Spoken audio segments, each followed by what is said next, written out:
Good morning friends. आज हम बताने वाले हैं एनसीईआरटी क्लास 10th का गणित, जिसमें कुल 15 अध्याय होते हैं और उसमें से हम वास्तविक संख्या आज स्टार्ट कर रहे हैं। पूरा दिसंबर तक में पूरा गणित खत्म कर देंगे।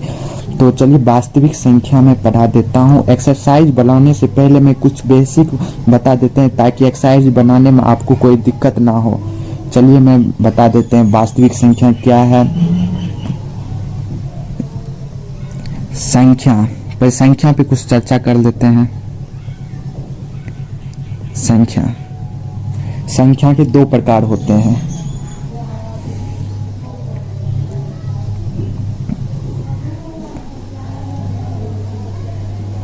चलिए दो प्रकार होते हैं, कौन कौन होते हैं। एक होते हैं वास्तविक संख्या और एक होते हैं काल्पनिक संख्या।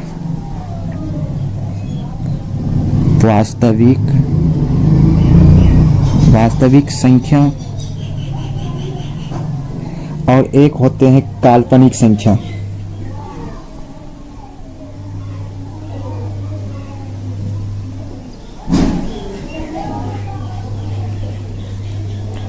काल्पनिक संख्या एक होते हैं वास्तविक संख्या और एक होते हैं काल्पनिक संख्या। आज हम बस काल्पनिक संख्या ये 11th कक्षा 11वीं में आपको पढ़ाया जाएगा। ये इस टॉपिक में नहीं है, 10th में ये नहीं पढ़ाया जाता है काल्पनिक संख्या। सिर्फ इसमें वास्तविक संख्या पढ़ेंगे हम और वास्तविक संख्या के बारे में और कुछ भी अभी जानेंगे, लेकिन काल्पनिक संख्या ये 10th में आप लोग को पढ़ाया जाएगा। चलिए वास्तविक संख्या में कितना संख्या होते हैं चलिए बता देते कौन कौन सी संख्या होते हैं। वास्तविक संख्या में पहले नंबर पे है प्राकृतिक संख्या। वास्तविक संख्या पहले नंबर पे है प्राकृतिक संख्या।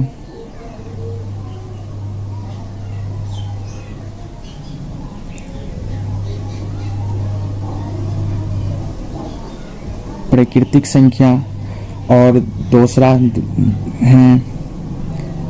है पूर्ण संख्या।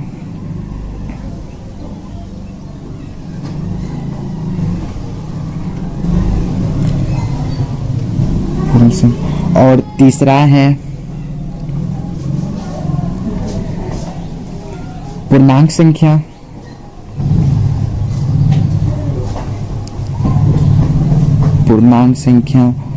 और चौथा है परिमेय संख्या।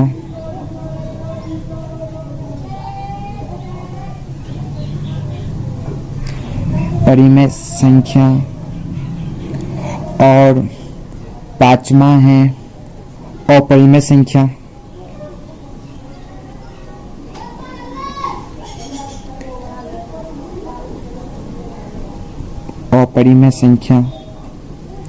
चलिए ये वास्तविक संख्या के हैं, परिमेय संख्या और अपरिमेय संख्या। तो इस सब के बारे में अभी चलिए हम परिभाषा नहीं बताएंगे, सिर्फ एग्जांपल देखिए। ये सारे आपको समझा देते हैं ताकि आप लोग को दिक्कत ना हो। चलिए मैं समझा देता हूँ। पहले क्या है प्राकृतिक संख्या। नंबर 1 प्राकृतिक संख्या।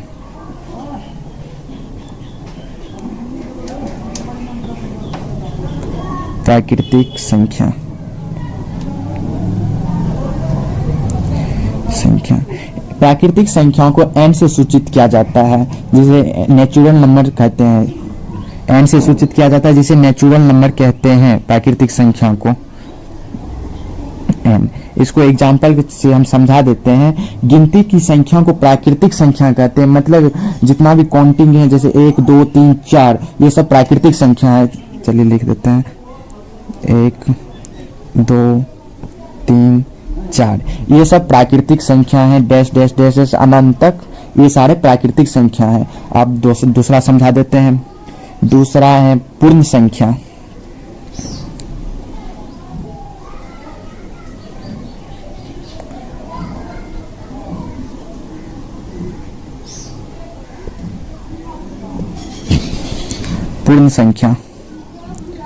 ये पूर्ण संख्या W से सूचित किया जाता है, होल नंबर।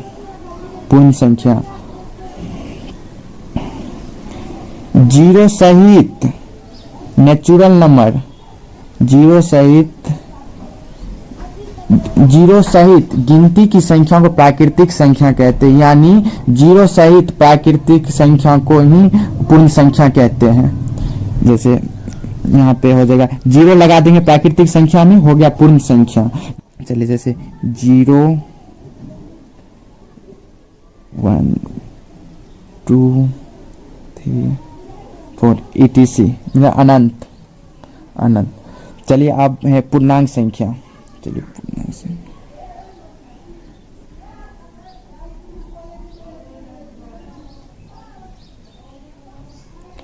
पूर्णांक संख्या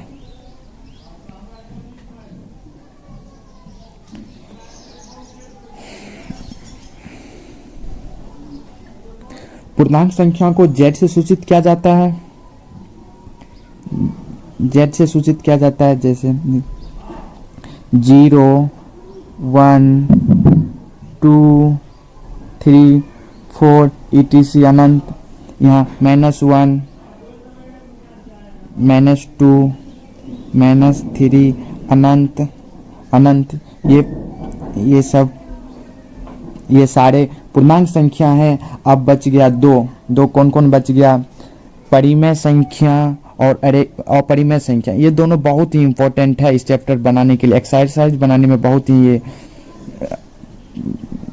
चलिए मैं ये दोनों बता देता हूँ, परिमेय संख्या और अपरिमेय संख्या क्या होता है। चलिए जैसे 0 1 2 3 4 etc मतलब अनंत अनंत। चलिए अब है पूर्णांक संख्या। चलिए पूर्णांक संख्या,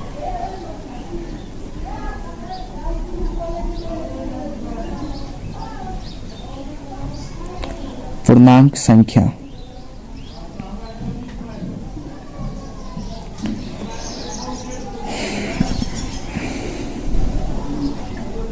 पूर्णांक संख्या को z से सूचित किया जाता है, z से सूचित किया जाता है। जैसे 0 1 2 3 4 etc अनंत। यहाँ -1 -2 -3 अनंत अनंत। ये सब ये सारे पूर्णांक संख्या है। अब बच गया दो कौन कौन बच गया? परिमेय संख्या और अपरिमेय संख्या। ये दोनों बहुत ही इंपॉर्टेंट है इस चैप्टर बनाने के लिए, एक्सरसाइज बनाने में बहुत ही ये। चलिए मैं ये दोनों बता देता हूँ, परिमेय संख्या और अपरिमेय संख्या क्या होता है। चलिए परिमेय संख्या आप लोग को बता देता हूँ। परिमेय संख्या में आप लोग को 3 पॉइंट आपको ध्यान में रखना है और परिमेय संख्या आप लोग को पता चल जाएगा। जैसे p/q के रूप को परिमेय संख्या कहते हैं। जैसे p/q के रूप को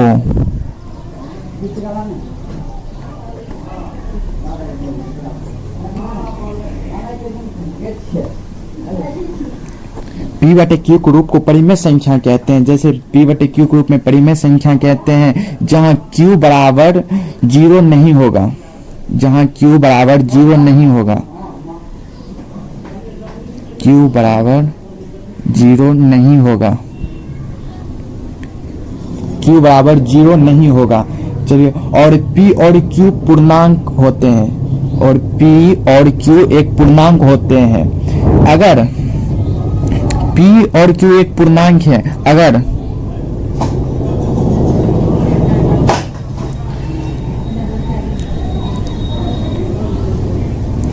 p और q का HCF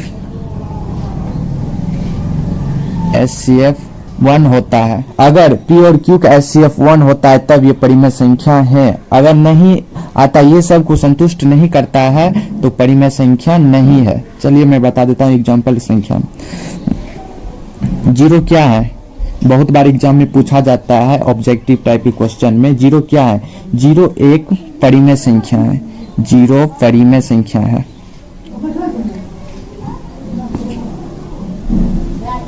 जीरो परिमेय संख्या है। पर यहाँ पे फिर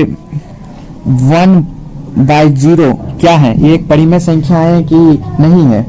यहाँ नहीं है, क्योंकि आप लोग को पहले ही बताए थे q बराबर जीरो नहीं होना चाहिए। यहाँ p बाई क्यू बराबर जीरो हो गया, यह एक परिमेय संख्या नहीं है। समझ गए क्यों नहीं है? क्योंकि यहाँ पे हम बताए हैं q बराबर जीरो नहीं होना चाहिए, लेकिन यहाँ पे q बराबर जीरो है, इसीलिए परिमेय संख्या नहीं है। चलिए आगे का बताता हूँ, जैसे 1/3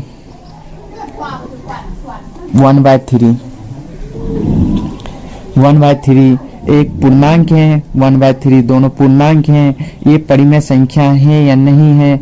इसका HCF 1 होता है, इसका 1/3 का HCF 1 होता है। HCF 1 होता है, इसीलिए यह पूर्णांक परिमेय संख्या है, इसीलिए परिमेय संख्या है। परिमेय संख्या है। यहाँ 2/4 एक परिमेय संख्या है या नहीं है? परिमेय संख्या चलिए बता देते हैं, यह एक परिमेय संख्या नहीं है, क्योंकि इसका HCF 2/4 का HCF 2 आ जाता है। यहाँ पे मैंने बताया था कि अगर p/q का HCF 1 हो तभी ये परिमेय संख्या हो सकता है, लेकिन नहीं होगा अभी, क्योंकि यहाँ पे 2/4 का HCF 2 आ जाता है। लेकिन इसको सरल करने पर, इसको जब सरल कर देते हैं तो 1/2 इसका HCF 1 होता है। तो इसका ये परिमेय संख्या नहीं है, लेकिन इसका सरल रूप परिमेय संख्या है।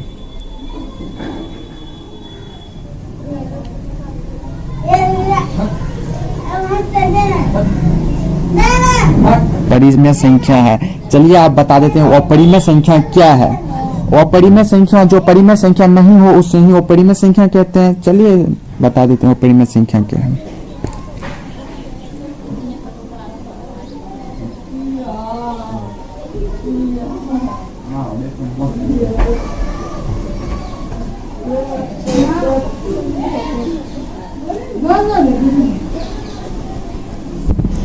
अपरिमेय संख्या क्या है? आभाज्य संख्या तो आप लोग जानते हैं, आभाज्य संख्या जो एक और स्वयं के अलावा किसी दूसरे संख्या से नहीं कटे, उसे आभाज्य संख्या कहते हैं। चलिए बात देखते हैं।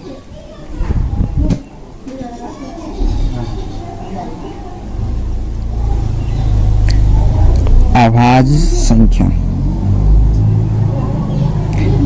जो एक और स्वयं के अलावा नहीं कटे, इस पे रूट लगा देते हैं, रूट लगा देते हैं।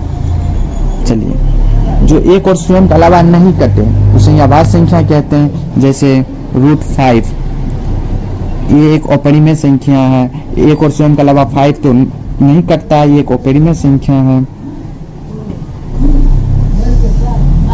सारा का सारा एक अपरिमेय संख्या है। अनंत, ये एक अपरिमेय संख्या है। चलिए एक और एग्जाम्पल, ये 1.00100 अनंत अनंत, क्योंकि यही बार बार आते रहता है, यही बार बार आएगा यहाँ तक, इसे अनंत। दशमलव प्रसार अशांत है, ये दशमलव प्रसार अशांत है, अनावर्ती है, इसीलिए वो अपरिमेय संख्या है। दशमलव प्रसार अनावर्ती है ये, इसीलिए वो अपरिमेय संख्या है। 1.3 मतलब 1.3333 मतलब अनंत बार यही बार बार आते रहेगा। ये अपरिमेय संख्या है कि परिमेय संख्या है? यह एक परिमेय संख्या है, यह एक परिमेय संख्या है, क्योंकि ये बार बार आते ही रहता है। जो दशमलव प्रसार के बाद जो भी संख्या हो उसे बार बार आते ही रहता है, इसे p/q के रूप में लिखा जा सकता है, इसीलिए परिमेय संख्या है। चलिए एक प्रमेय है जो यूक्लिड विभाजन प्रमेय। परिमेय संख्या और अपरिमेय संख्या तो आप लोग समझ ही गए होंगे, तो अब यूक्लिड विभाजन प्रमेय आप लोग समझा देते हैं ये क्या होता है। चलिए एक संख्या ले लेते हैं, a और b एक संख्या ले लिए जहां a से बड़ा है, b से बड़ा है a। ऐसे लिख सकते हैं a को, ए बराबर b q plus 1, b q plus 1, जहां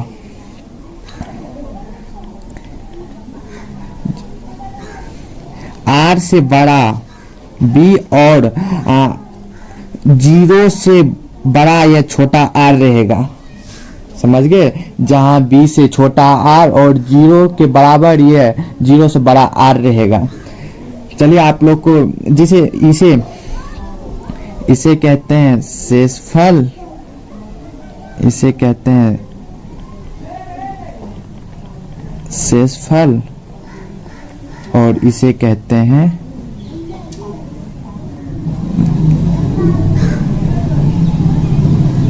भागफल।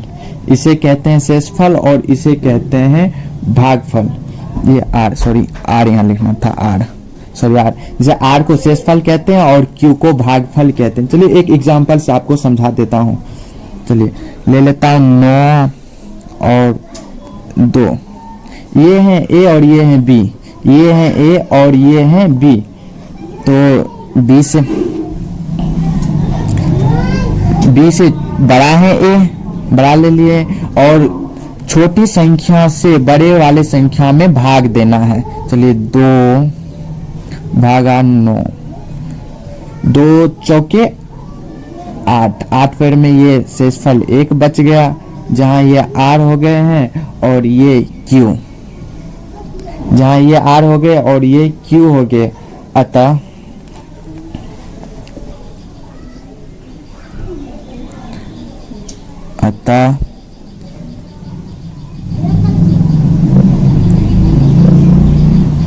यूक्लिड